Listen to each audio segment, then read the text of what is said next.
दिल्ली से जयपुर और मुंबई से हैदराबाद जाने के लिए हर इंडियन को वीजा लेना पड़े तो आपको कैसा लगेगा? क्या बकवास है? ये तो भारत का हिस्सा है और भारत एक देश है, राइट? भारत स्वतंत्र होने के बाद कई छोटे छोटे टुकड़ों में बंट सकता था, लेकिन उसे जोड़े रखने का काम एक हीरो ने किया, सरदार वल्लभ भाई पटेल। आज उनका बर्थडे नेशनल यूनिटी डे इस नाम से मनाया जाता है, लेकिन उनके काम से हमें क्या फर्क पड़ता है और उनके बगैर हमारा देश कैसा होता? चलिए आज के वीडियो में जानते हैं कि भारत देश एक देश कैसे बना। अगर आपको इस वीडियो से वैल्यू मिलती है तो इसे अपने दोस्तों के साथ शेयर कीजिए। भारत के रियल हीरोज की कहानी आप तक पहुंचाना हमारा मिशन है। हमें सपोर्ट करने के लिए हमारे YouTube चैनल को सब्सक्राइब कीजिए और इस बेल आइकॉन को प्रेस कीजिए। अगर आपको लगता है कि 1947 का भारत कुछ ऐसा दिखता था तो ये एक झूठ, क्योंकि 1947 का भारत तो ये था। 1947 का भारत आज का भारत नहीं था।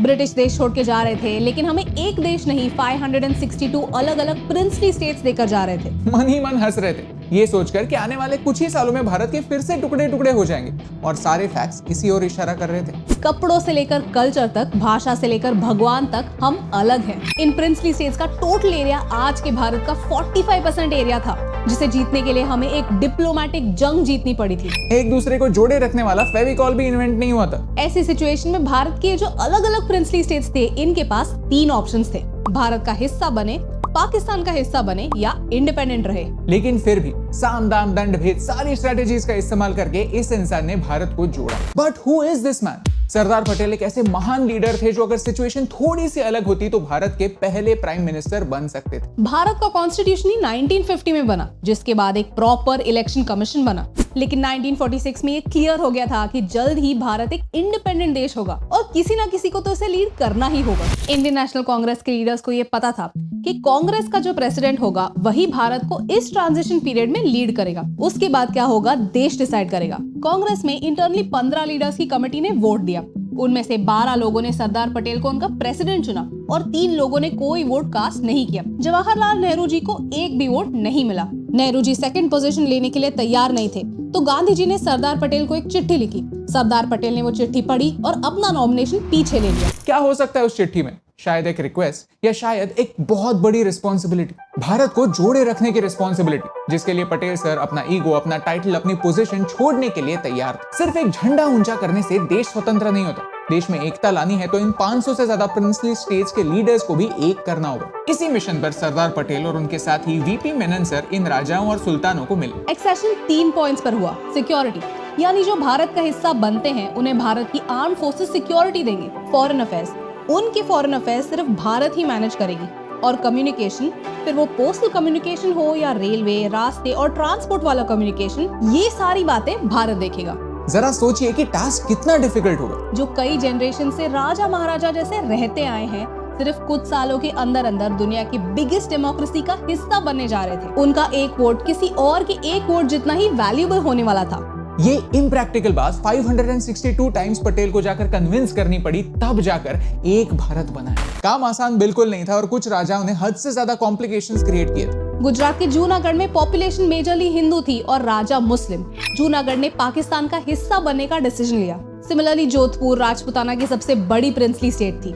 हनुमंत सिंह राठौड़ ने सोचा कि पाकिस्तान एक नया देश है, उनसे हम एक्स्ट्रा फेवर्स लेकर अपना रॉयल स्टेटस बरकरार रख सकते हैं। उन्होंने जिन्ना से कराची पोर्ट ऑपरेट करने की परमिशन मांगी और कहा कि यहाँ से आने वाले सारे ट्रेड्स पर पाकिस्तान को कोई टैक्स नहीं मिलेगा। जिन्ना ने हाँ कह दिया। सोचिए, अगर इतना बड़ा जोधपुर पाकिस्तान का हिस्सा बन जाता तो धीरे धीरे आजू बाजू के प्रिंसली स्टेट्स को भी मर्ज करके पूरा राजस्थान पाकिस्तान का हिस्सा हो सकता था। लेकिन सरदार पटेल ने ये होने नहीं दिया। 1948 में जूनागढ़ की प्रजा को पूछा गया कि आप क्या चाहते हैं। 99.2% लोगों ने भारत को ही चुना।